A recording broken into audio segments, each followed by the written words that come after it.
Just prior to the reconvening of this meeting, I was handed some letters of support of the 750 plan by Community Development Director Bob Keating.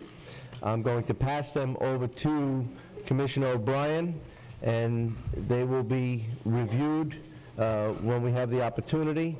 The individuals who authored those letters will also be given the opportunity to speak, as all of you will be given the opportunity to speak if you so choose. We will then pass those letters to the clerk, and they will be documented at our office.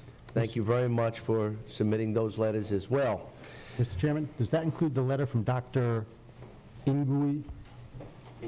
Yes, I-N-G-U-I. I did receive that letter. I've had the opportunity to see that letter prior to this meeting. I do not know if they're attached. Okay, and that was asked to be read into the record. I think it's good enough we attach it to the record, so I'd like to attach her letter to the record, and also the letter I wrote on November 30th to Mr. Busher.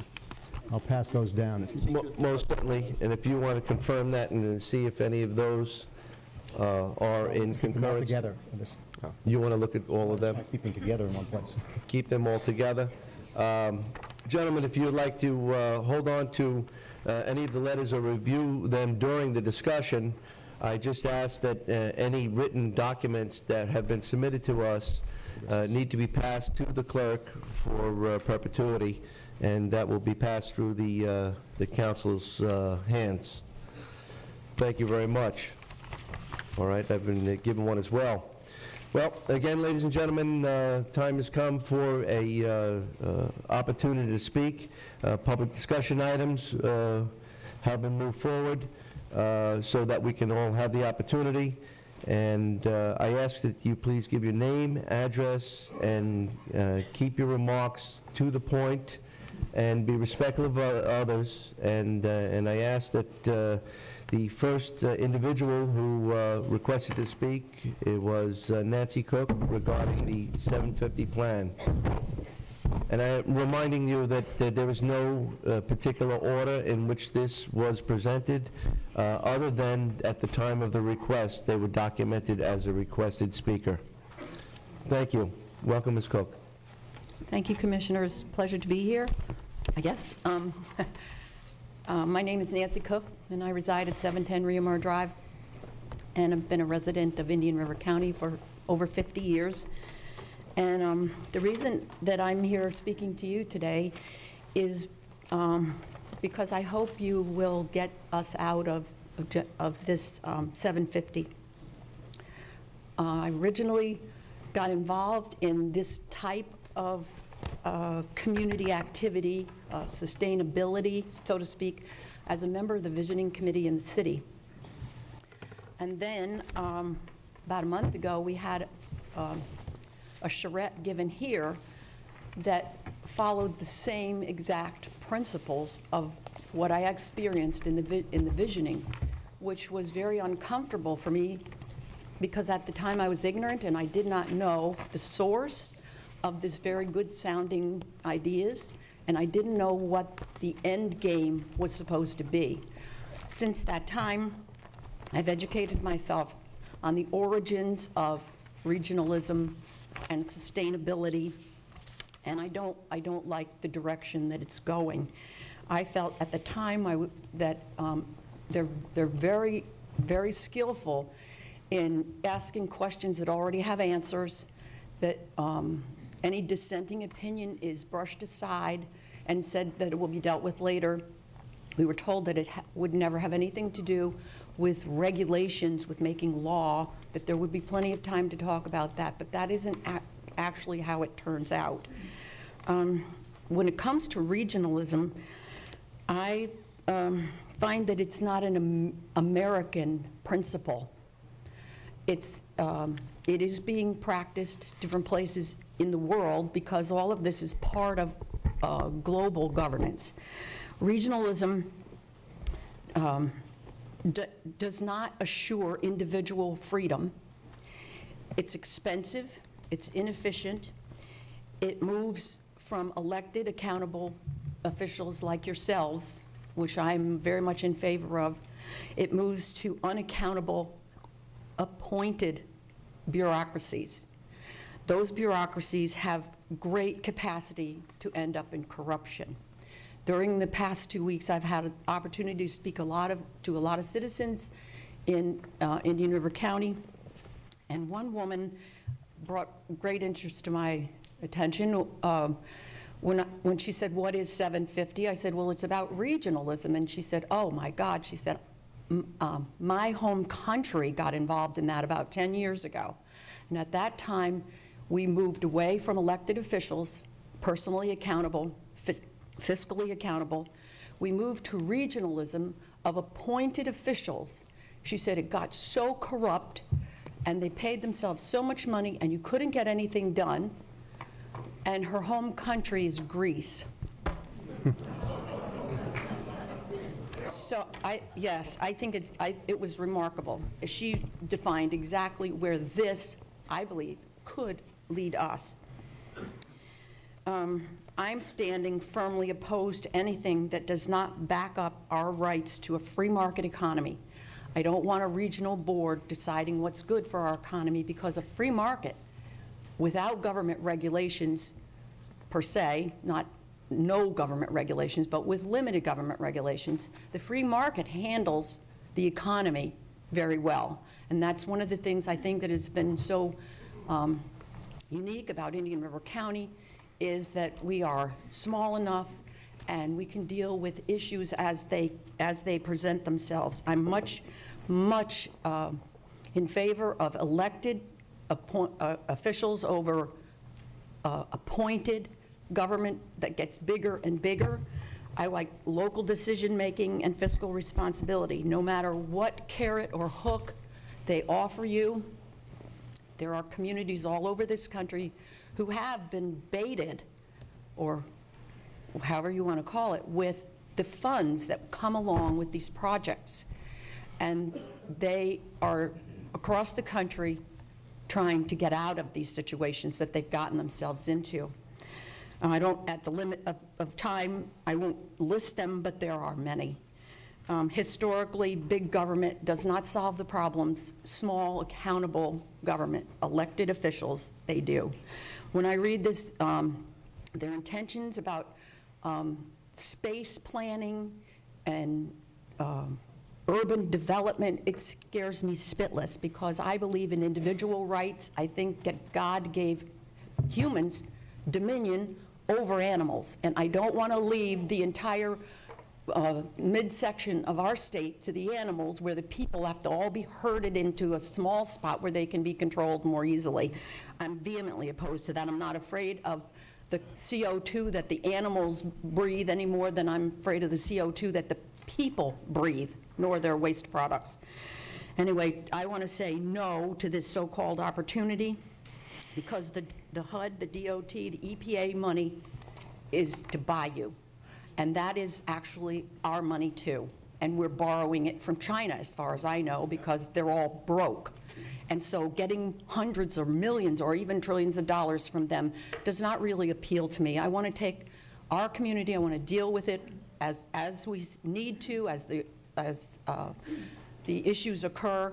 I just a few minutes ago was hearing about rising sea levels, and my research has pointed to zero, absolutely scientific evidence that that is happening.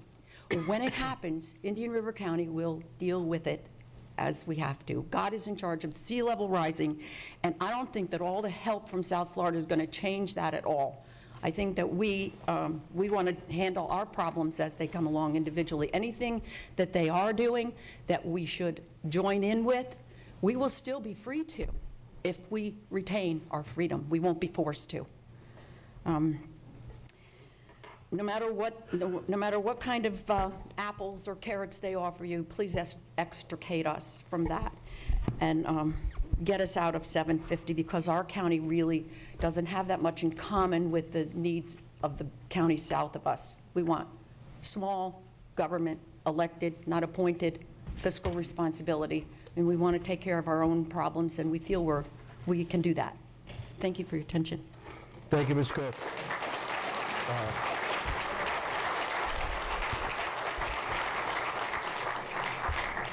Thank you, ladies and gentlemen, and I appreciate your enthusiasm. If we can possibly refrain from the overt applause, however you agree or disagree, and perhaps maybe wave your flag and give us a friendly smile. We'll know that you have support and you're supporting that speaker. Thank you. Gentlemen, if we have a consensus, I'd like to continue on with the rest of the requests to speak, unless anybody has any specific questions. All right, the next speaker that's requested time was Ms. Phyllis Frey regarding the 750 SFRP. Thank you. Season's greetings, commissioners and all attendants. My name is Phyllis Fry, 275 Date Palm Road. On this day in this chamber, history will be made. We'll be well remembered for our decisions and the legacy we leave up to our children and grandchildren. On this day, the future of Indian River County will be decided by the most critically decisive vote in my living memory. Since the formation of Indian River County and the Charter of Vero Beach in 1914, our founders and families, such as the Sextons, the McWilliamses, and Alma Lee Lloyd, to name a few, gave us a beautiful template to follow. For love of our community and in keeping with their legacy, we've created an incomparable place to live that offers quality of life unlike any other place in Florida. You only have to drive over the Alma Lee Lloyd Bridge to see the breathtaking beauty and the way of life we have preserved. Through local stewardship, we've protected our birthright. We value our locally elected city council members and commissioners. We have entrusted you to the sacred duty of protecting Indian River County from outside influences that would take away our rights and liberties or change our way of life. We have relied upon you to protect what we work so hard to preserve. It is our history that in 1925, when our county was created, it was because we had for years fought to resist the control of Fort Pierce that it exerted over our community. So it's our history that have remained resolute in determining through home rule the future of our community. Surely you will not empower now those who would insinuate themselves from outside our area to decide how our children and our grandchildren will live. Surely you will not relinquish our rights or yours to a federal government comprehensive plan designed by unelected bureaucrats and central planners who would form a regional government unanswerable to us, one that would re-engineer our community into something we no longer recognize and do not want, as evidenced by hundreds of signatures by Indian River County residents on our petition that are still coming in. The Southeast Florida Regional Partnership Sustainable Communities Grant Initiative, otherwise known as 750, control of 7 counties within 50 years, seeks to circumvent the structure and policies of our local government. This group plans to federalize our living spaces. This group seeks to destroy the sovereignty and freedom of our citizens using HUD, EPA, and DOT grants that erode our capitalist system with their handouts, bringing harm to our free enterprise system. This is not economic prosperity. Their desired end result is about making us dependents of the government. I'm offended as an American that my right to choose how and where I live and the right to shape the future of my own community are being threatened. This group, in their own words, intends to designate Vero Beach as an Amtrak train stop bringing millions of passengers from Miami, Fort Lauderdale, Palm Beach, and Orlando to use our beaches and parks, leaving us as a transit village or a hub replete with clusters of high-density population, low-income, HUD, stack-and-pack high-rises to meet our density population quotas. They want to redesign and narrow our streets, all under the rosy-sounding name of sustainable communities. These sustainable communities are being forced under federal central planning into every city, county, and state in the United States. They hope, without our knowledge, without our consent, without our vote, but with our tax dollars. They don't care about our core values. Their bottom line, while destroying the integrity of our community, is to save their government jobs. And if you feel that they haven't been completely and fully transparent with us about their plan, let's not fall prey into having to pass it in order to find out what's in it. Isn't it clear that we, the people of Vero Beach, do not wish to become a duplicate of our neighbors to the south? We never have, and we never will. We are not a broken community, and we're not in need of fixing. In closing, we, the people of Vero Beach, are for low-density population, local decision-making, home rule, small local governance, fiscal responsibility, and the right to determine how and where we live, and above all, the right to private property ownership as guaranteed under the U.S. Constitution. We will not allow ourselves to become federalized, nationalized, or regionalized, nor have our freedom of home rule denied. Therefore, we respectfully request of our commissioners that you give yourselves the gift of liberty this Christmas and the freedom of choice to your children and grandchildren, and not give it away to a federal interagency that bypasses your powers of decision-making and ours. Sever all ties and agreements between Indian River County and the Agents of Sustainable Communities Initiative, known as 750, in order to retain local control of our own planning rights, which has resulted in our beautiful county. Preserve our rights to private property ownership. If you truly represent us, and I believe you do, say no to 750.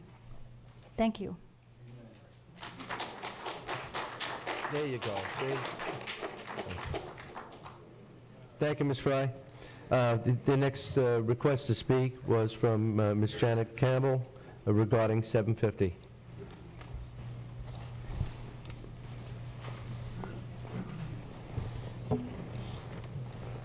Welcome, Ms. Campbell.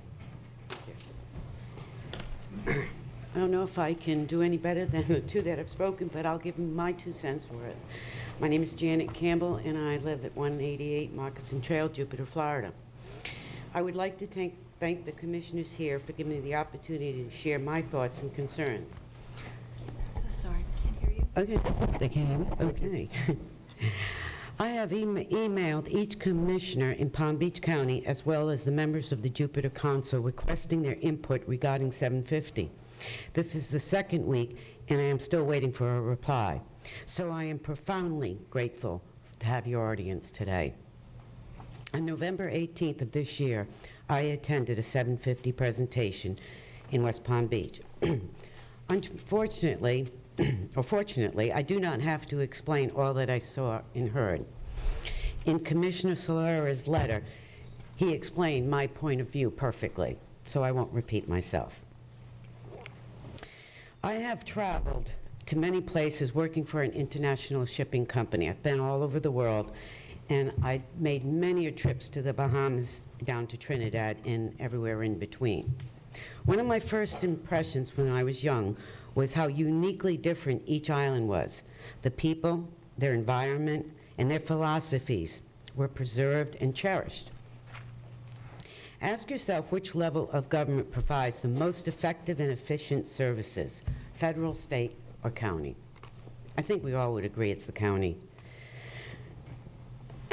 I have taken 3 paragraphs from the 750 site, and I'd like to talk about just a couple of words in their paragraphs, and you can look up the whole paragraphs yourself. Socially inclusive communities. Social inclusive communities. Fragile ecosystems. All under mega regions. What is a mega region? You want to do regionalism with Florida, but then we're going to go on to mega regions? And then they talked about the 200 public-private sectors that are supporting this. What he didn't say was, 750, with these 200, 750 is mapping the strategy for best possible quality of life for more than 6 million residents. So we have these 200 people for 6 million residents. They're going to map it. And in the one of the third paragraphs, talks about how it's reaching out. And I have been to their presentation, and they're reaching out. But it's led by region's top thinkers. I'd personally like to know who these region top thinkers are. What are their names? Where do they live? Where do they work? They are talking about engineering our communities into something we no longer will recognize. They are doing it without our knowledge, without our consent, without our vote, without telling us how much it will cost, and yet they want our tax dollars to pay for it. I'm going to give a small, humble example. Let's say you have a housekeeper, and you've had her for years, and you leave for work one day, and you come home from work, and your entire furniture is gone. It's replaced with something that you don't really recognize. Your living room is where your kitchen used to be, and your bathroom is where your bedroom used to be, and your dining room's downstairs in the patio. And your housekeeper says to you, I know all your habits, I know all your customs, I know your health, and I have hired the best possible people, and we came together and decided this was the best way for you to live. And from each day forward, you will follow this route, upstairs, downstairs, and in between, and this schedule, because it's best for you. And now I want you to pay me $500,000 for doing it. What's your home? It's gone. And I'm not saying that the factors that they changed were not all some good. But this is regionalism.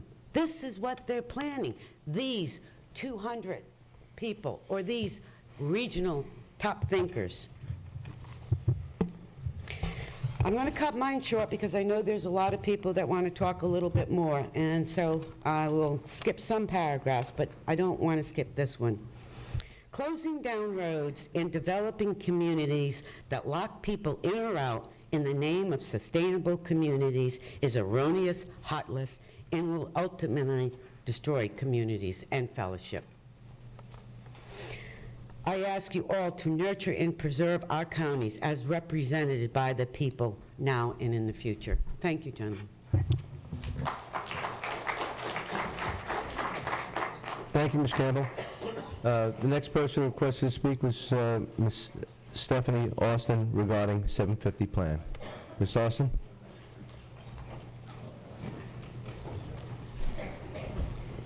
Good morning. Good morning.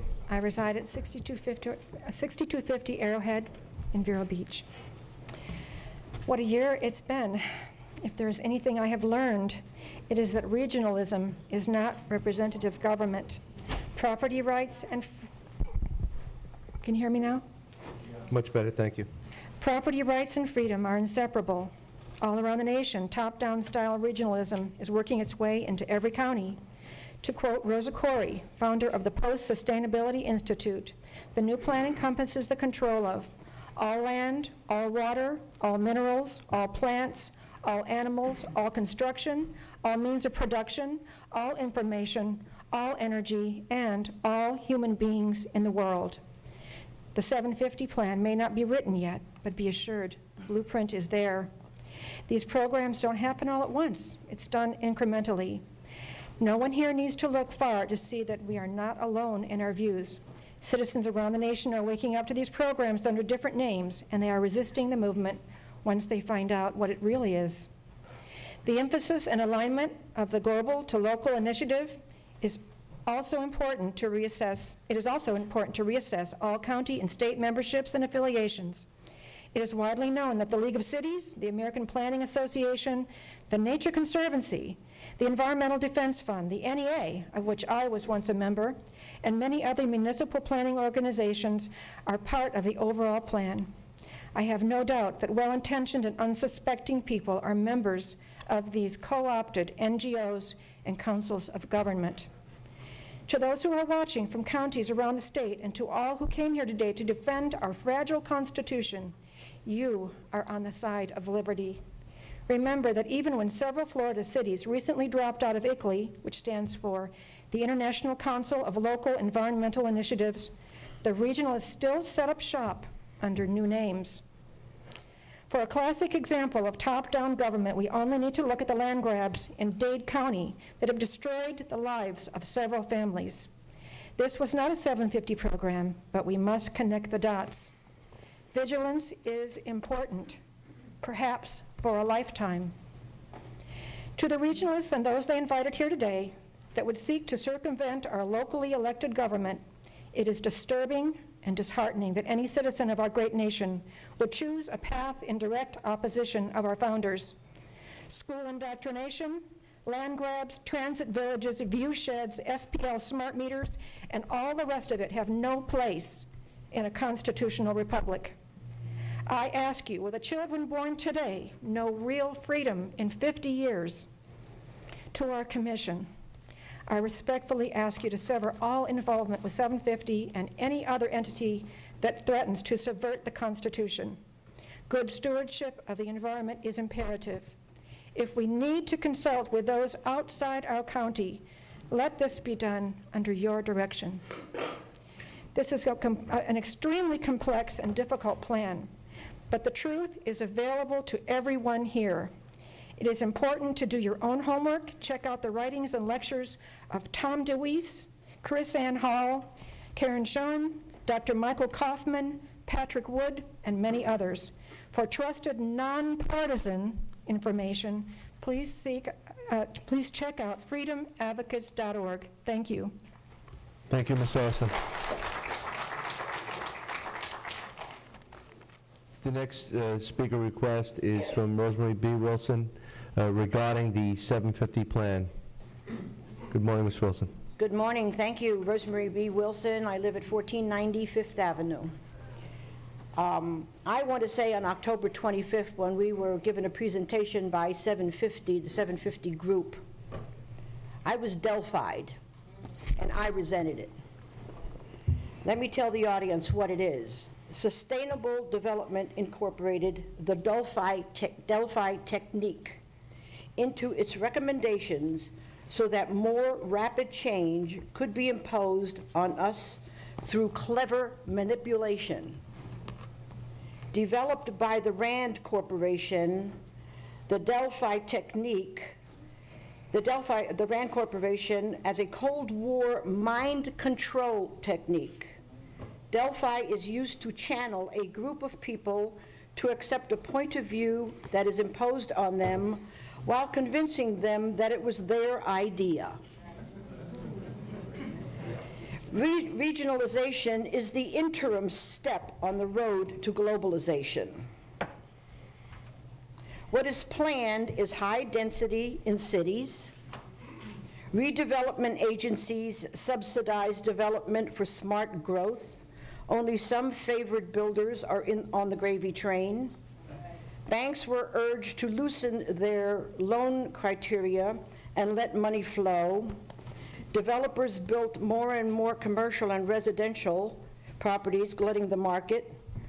The economic collapse was engineered to cover the migration of business and production out of the U.S.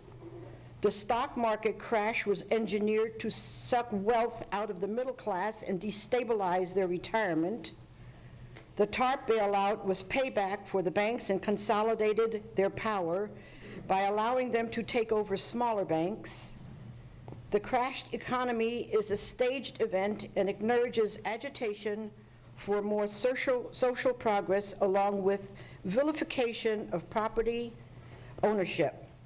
Regionalization will take the planning decision away from local government and out of our control. We can't let that happen.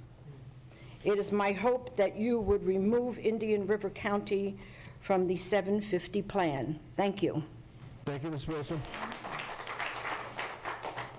The next request to speak was from Mr. Nicholas Schaus regarding the 750 plan.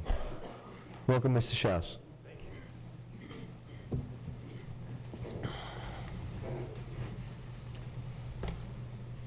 The county signed this 6-page document just a little over a year ago. And my comments are really from reading this document that you all agreed to. And interesting, there's no mention in here of 750. There are lots of breathtaking array of names of various proposed partnerships, work groups, teams, councils, consortiums, and the three big brothers whom we want to pay homage to, DOT, HUD, and EPA. They're in here. The document assures us that hundreds of public, private, and civic groups from here to Key West, 280 miles south, will all agree to work, plan, engage, assist, participate, create, enable, implement, adapt, and develop, all as pristine and remarkable upon the earth and the land and the water and probably the sky, in our schools, homes, and businesses. Fortunately, at the bottom of page 2, there is a provision for any member to resign.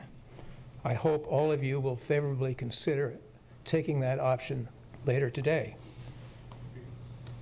You will not be withdrawing from planning, as the Press Journal suggested Sunday. Planning is vital. We should continue to be active in the Treasure Coast Regional Planning Council. Its agenda is largely compatible and duplicated by 750.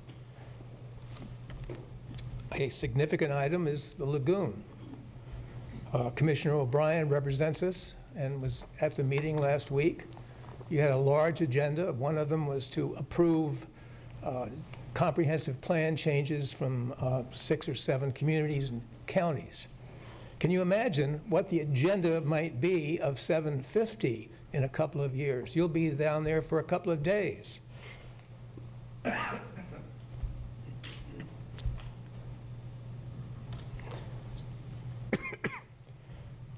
2 weeks ago at your meeting, you talked about the budget of the Treasure Coast, how that had ballooned from $7,000 a year to $58,000 now.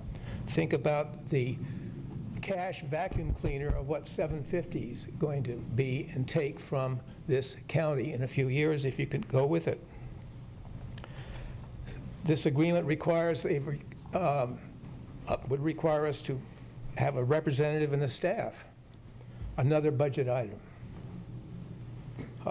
To deal with this, I think perhaps almost every meeting and almost every agenda you'd have, you'll be bound by these, and you're going to have to call on the attorney, your administrator, Mr. Baird, and say, what do you think? Do we have to get 750's opinion or approval before we do this or do that? An administrative nightmare. Stay with Treasure Coast Planning. You might need more plannings. Look north.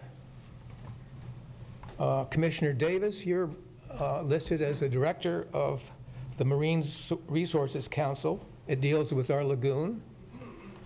The Regional Planning Council north of us, they deal with the lagoon.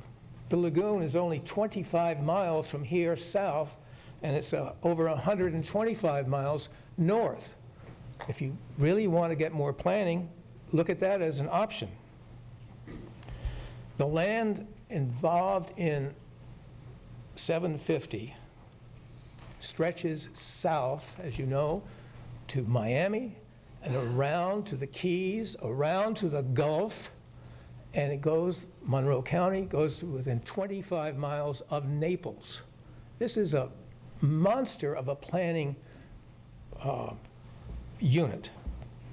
These 6 pages will quickly lead to 600 and 6,000. There's no disgrace to strive for flexibility and freedom. And individual freedom trumps central planning every time and everywhere. Thank you. Mr. Sharp? Mr. Sharp? Mr. Sharp? Could you state your name and address for the record as well, as the clerk needs that, and we appreciate your comments. Thank you. Nicholas Schaus, 137 Anchor Drive, Vero Beach. Thank you very much. We appreciate that. The next request to speak is from Melinda Michael regarding Agenda 21, 750 Plan Repeal. Thank you, Mr. Michael. Welcome. Thank you. Thank you for the opportunity to speak this morning and offer my comments. I have backup material for everything I'm speaking about. I was most recently shocked that Vero Beach is aligned with the 750 plan. While there may be some pleasant-sounding incentives regarding our lagoon, the real 750 plan is to redistribute property and population. Similar plans across America, like the San Francisco One Bay Area Plan, is a carbon copy of the 750 plan outlined in the Vero Beach meeting as of last October. It should be emphasized that the 750 plan is not a local issue, as similar plans are grabbing democracy across the United States. And coincidentally, with the same theme, centralized living near mass transit rails under the guise of environmentalism. No one would vote against clean air and water, but the true purpose is designed to sound attractive, while on the other hand, planning to supersede our sovereignty, virtually a Trojan horse. Supporters of this draconian 750 plan obviously are not aware of the far-reaching control issues, or they would wake up and protest too. While the 750 plan's propaganda dangles the carrot of financial incentives, the important question is, what price do we pay for our freedom? The EPA is turning the world upside down based on unsustainable issues, while at the same time, the scientific community is not even in agreement that man-made global warming is a foregone conclusion.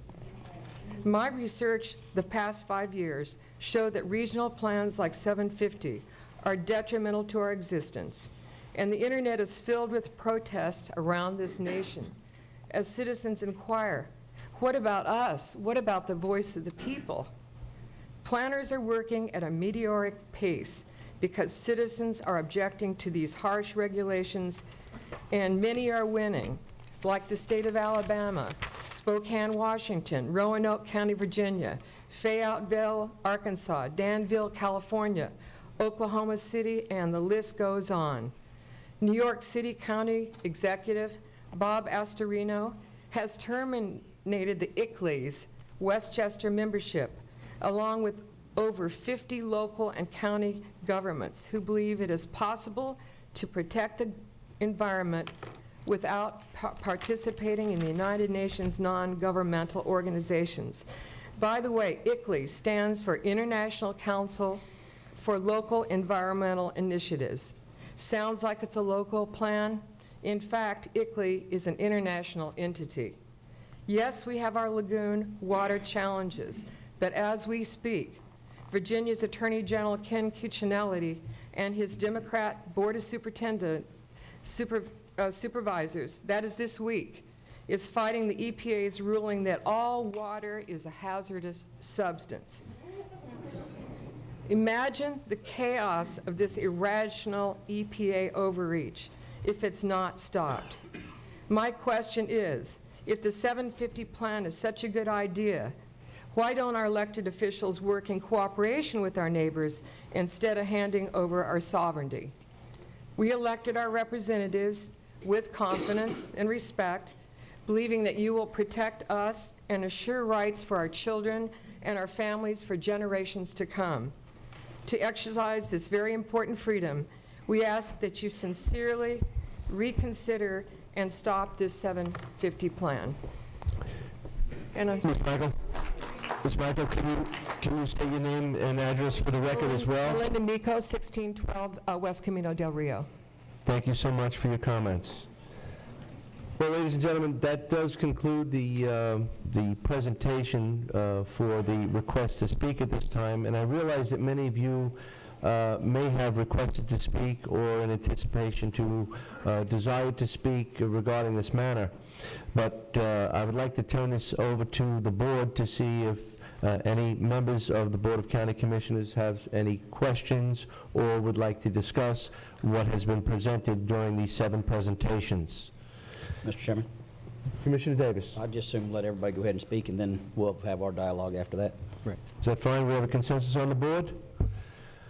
Okay, well, with that in mind, we have 2 podiums, please feel free to come up to the podiums, and I ask that you state your name and address for the record to enable the clerk to properly record the statements today being made before us. Please line up and please don't hesitate to speak, but try not to be as redundant. Thank you. Oh, Mr. Chairman, over in the corner. Yes, sir. Excuse me.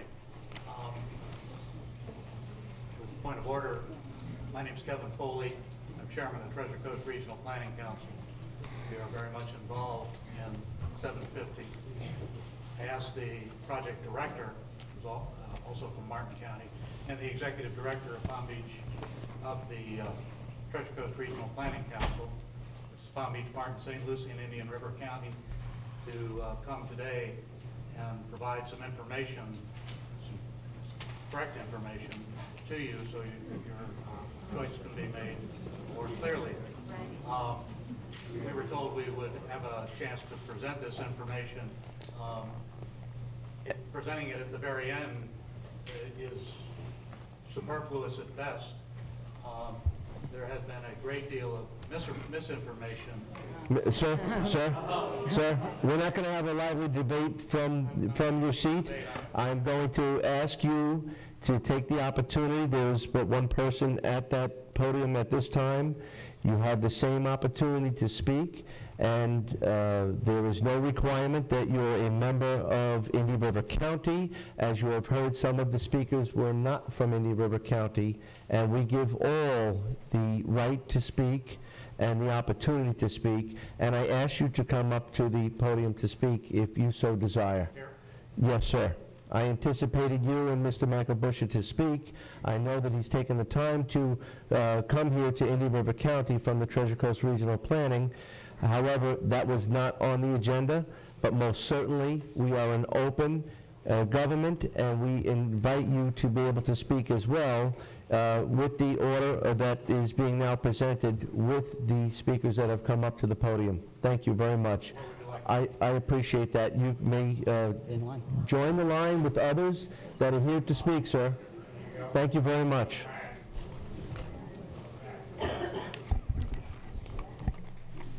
Good morning. Please state your name and address for the record. Good morning. I'm Bill Walker, 2295 St. Christopher Lane, Vero Beach, and I'm in the unincorporated county. Welcome. Thank you. Thank you for having me. I'm concerned about what may happen to our town should you approve the 750 process. Their goal of, quote, providing an opportunity for Southeast Florida to unite as a region and plan our future is frightening. In 1967, our family moved to Vero from crowded New Jersey for the weather, boating, sportsmen's opportunities, and most importantly, quiet and pristine environment that Vero offered. My dad, Hepburn Walker, spent several years traveling throughout the state to find the ideal community to raise his family. Vero was easily on the top of his list. Having lived the previous 20 years before my retirement in 2002 in Newport Beach, California, I too followed in my dad's footsteps for the same reasons.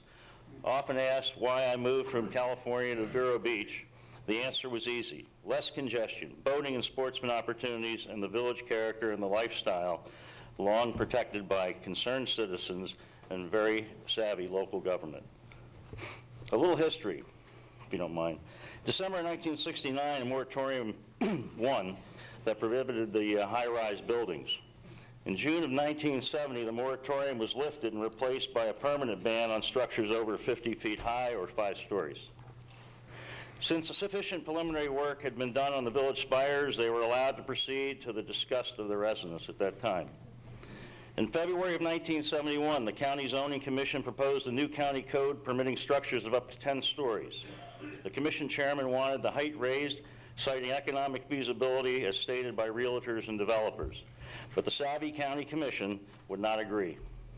In 1971, the $250 million Bellamar plan unit development was proposed on 250 acres just south of the city on A1A. Designed for 12,000 people, which was about the population of Vero Beach at that time.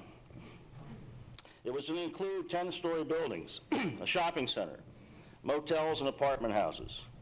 a shopping center, motels, Developers lulled the County Zoning Commission into a state of euphoria with their color diorama. Conveniently, they didn't mention that the new proposed PUD would permit 20 units per acre. My dad represented the now defunct Vero Beach Association. Some of you may be familiar with it. They had already persevered in the 5-story height limitation and were successful in this endeavor as well. The association's January 1971 newsletter states, quote, "There is no peace that can be relied upon. Gains made in the past can never be counted as permanent gains. They believe that it takes eternal vigilance to protect Vero Beach and to stem the overdevelopment that had ruined much of South Florida, even at that time." In June of 1971, my father wrote the county commissioners pleading for them not to add a PUD code to the new Indian River County zoning ordinance. He reiterated the importance of maintaining the 5-story limitation, and so that, quote, "no concrete towers would mar the skyline in our beautiful Indian River County." Once again, the commissioners ruled in favor of the residents. For those familiar with the Seagrove area, in November of 1978, the commissioners voted on whether the comprehensive land use plan map should be revised to add a commercial area and multifamily dwellings that were proposed by the landowner and supported by the previous chairman of the zoning commission. The surrounding communities of single-family residents appealed to the county commission, and once again, the commissioners ruled in favor of the residents. In conclusion, I don't understand why we have been lumped into this initiative with Southeast Florida. We are not Southeast Florida, we are Central Florida, and for the most part, uncongested. St. Lucie and South should be the area of concern for this initiative that should be renamed 650. We take care of ourselves in Indian River County and provide our residents with the quality planning that they want. Let's continue with that philosophy. Thank you. Thank you, sir.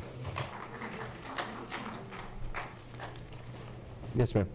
Rosemarie Frigerio, 845 Crescent Beach Road, 32963. I do have a copy of my presentation for you, should you want to review it. Thank you. Thank you. Good morning, everyone. The unique attraction and appeal of this community is precisely why my husband and I built our house here. Prior to making our decision, we traveled and researched many other areas, including the east and west coast of Florida, the east coast of Georgia, and the east coast of South Carolina. Yes, after our extensive research, we found that Vero Beach was one of the most unique and beautiful communities in the southeast area of the United States.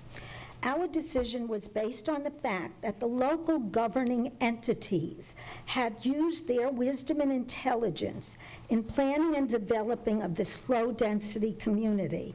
The division of the residential areas from the business and industrial districts, the height limitations for the buildings, the pristine beaches, low traffic flow, allowing movement of traffic without delays or stacking at traffic lights, the diversity of the community, the services that are provided, and many other factors were essentially the reason that we made our decision to move here. We discovered that the local authorities were very insightful and were working with the community and conducting studies to evaluate and improve the energy and water sources and services. Our local leaders have already done a magnificent job in planning and developing our community without any interference from appointed bureaucrats from outside this community, such as those non-elected representatives of the Sustainable Communities Initiative known as 750. Our local leaders truly represent the constituents of this community and are cognizant of the need to continue to serve our residents in accordance with the dedication to assist and protect them and their property rights. Since one of our commissioners raised some concern regarding the need for regional and cooperative planning of our water and waterways, I discovered that we are working with a plethora of federal, state, and local agencies that are addressing this concern. Among these agencies are the Florida Department of Environmental Protection, which is a lead agency for the environmental management and stewardship in protecting our air, water, and land. It regulates wastewater, drinking water, water quality, aquatic life, stormwater, groundwater, beaches, and coastal systems, etc. Indian River Basin Management Action Plan, the BMAP, 750 is a blueprint for restoring impaired waters by reducing pollutants to meet the allowable loadings established in the total maximum daily load, the TMDL. It represents a comprehensive set of strategies for wastewater facilities, urban and agricultural best management practices, conservation programs, financial assistance, etc. Broad-based plans are developed with the collaboration of the DEP and with the stakeholders comprised of agencies, businesses, and organizations that are used as an action plan for restoring impaired water. It is enforceable by a secretarial order. The St. Johns River Water Management District is responsible for managing groundwater and surface water resources in 18 counties of northeast and east central Florida for sustainable use and protection of water resources to benefit the people of the district and the state of Florida. Harbor Branch Oceanic Institute works to save our seas and aquaculture that includes wild dolphins and whales in Florida. Its staff includes more than 160 scientists, engineers, mariners, and support personnel. The Ocean Research and Conservation Association, ORCA, is dedicated to the protection and restoration of aquatic ecosystems and the species that sustain through the development of innovative technologies and science-based conservation action. With innovative technology and applied science, ORCA is leading the way to protection and conservation of our valuable coast, estuaries, and oceans, saving these precious habitats for the generations of tomorrow. St. Johns River Water Management District is responsible for managing ground and surface water supplies in 19 counties. The University of Florida IFAS Extension provides our community with all types of information relating to the use of plants, fertilizers, insecticides, and other pertinent information to diagnose problems related to soil, plants, flowers, etc., to find solutions that are environmentally friendly. As a result of working in conjunction and cooperation with all these agencies, organizations, and sources, our county has been recognized for its efforts.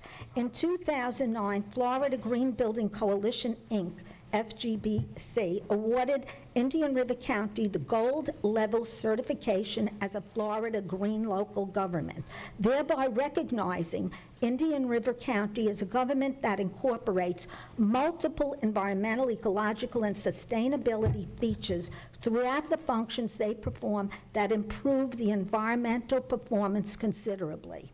We already have so many agencies that are responsible for the protection and control of our water and environment that we definitely do not need another one.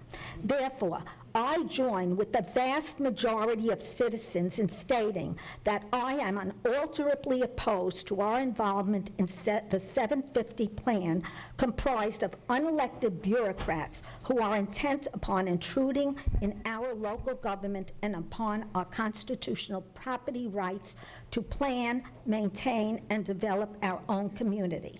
Today, I urge this Board of Commissioners cast their votes to withdraw from the Southeast Florida Regional Partnership Sustainable Communities Grant Initiative, known as 750. Thank you. Thank you, Ms. Virgilio. Ms. Sarah? Good morning, Commissioners. Glenn Herron. I live at 1964 Gray Falcon Circle, Southwest. I really wanted to go over to the other podium. There's a gal sitting over there with a "Don't Tread on Me" flag, and I think she pretty much says it all. I am the president of the Indian River County Taxpayers Association. We're an organization that has been in existence since 1957 with 55 years of community service, and we are opposed to the 750 plan. The great mission of the Taxpayers Association is to secure those principles that allow liberty to flourish, and that chief among these principles is to limit government. Our mission is to confine government to only those essential services, and in so doing, we will minimize taxation and ensure the efficient use of our tax dollars. We also have a very local focus. I personally believe that the best political activism, the best source of change is at the local level. It's, in my opinion, virtually impossible to move the federal boulder, to move federal government, the big government that it is. As we know, the Taxpayers Association is opposed to the 750. The 750 is nothing more than more bureaucracy, and it is the antithesis of limited government. It is federal intervention and control in the local decision-making, and I believe will ultimately diminish our liberties and our ability to control our own local government spending. 750 is really just one example. There is another related example, and you all appointed me to this commission. It's called SEDS. A year ago, you appointed me as a volunteer to that committee, and SEDS is a subcommittee of the Treasure Coast Regional Planning Council, and it is also pushing the 750. The SEDS, like 750, is a committee of volunteer members, which includes Univers County, St. Lucie, Martin County, and Palm Beach County. And when I was appointed to the commission, I was naively under the impression that we were going to get to talk about economic development in the region, and we'd get to share some ideas with our colleagues. And of course, naively, I thought we might get to talk about the electric issue. And that's a large economic driver for this community that I think this community is well in support of. And there are two other regions in Palm Beach and in Fort Pierce that would also benefit from that. This economic driver represents about $55 million to the region, and did you think that economic driver would show up in the SEDS plan? No, it didn't. It would be one of the largest items on the SEDS plan. It didn't because SEDS, like so many bureaucracies, is staff-driven. So what does SEDS do? And I quote, "As a federally designated economic development district that receives economic development funding from the U.S. EDA, the Economic Development Administration, one of the requirements is to produce a comprehensive economic development strategy." That's a 100-page document that the committee put out that 99% of the population won't even read. That's their product. What is the EDA? Well, let me read you the mission of the EDA. The U.S. Economic Development Administration, which is the parent and funder of SEDS, their mission is to lead the federal economic development agenda. What the heck is that? The federal economic development agenda. And they plan on doing this by promoting innovation, collaboration, and competitiveness. When is the last time that you asked your government for such things? When do you look to them for innovation and competitiveness? No, get out of our way. The 750 is just another example of federally driven government bureaucracies that ultimately enslave us to big government federal control. There is nothing more, that is nothing more than a means of taking money out of your pocket and sending it to the federal government, to these federal agencies, who will then in turn redistribute it to others.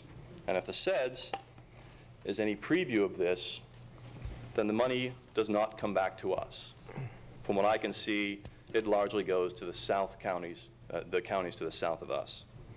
Some might suggest that being part of the 750 gives us a seat at the table.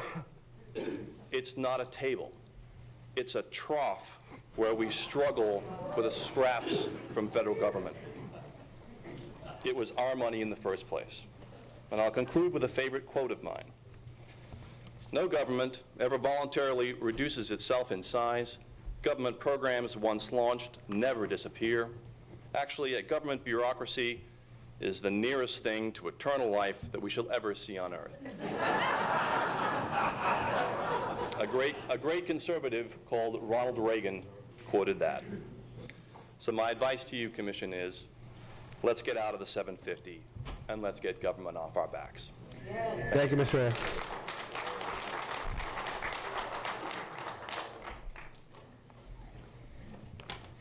Thank you, County Commission, for this opportunity to express our opinion. Obviously, there's a lot of sentiment against 750, and with good reason. Welcome, and state your name and address. My name is Lamar Noter Giacomo. I live at 1725 8th Avenue Southwest, Vero Beach, 32962. I was born and raised in Miami and spent several years in Fort Lauderdale before moving to Vero with my family in 2000. I remember the sweet smell of the orange blossoms in the spring and several cow pastures along the main roads, one near my house on the south end of town, where I used to take my son to watch the cows when he was just a little tyke. The stunning sunsets were and are unmatched.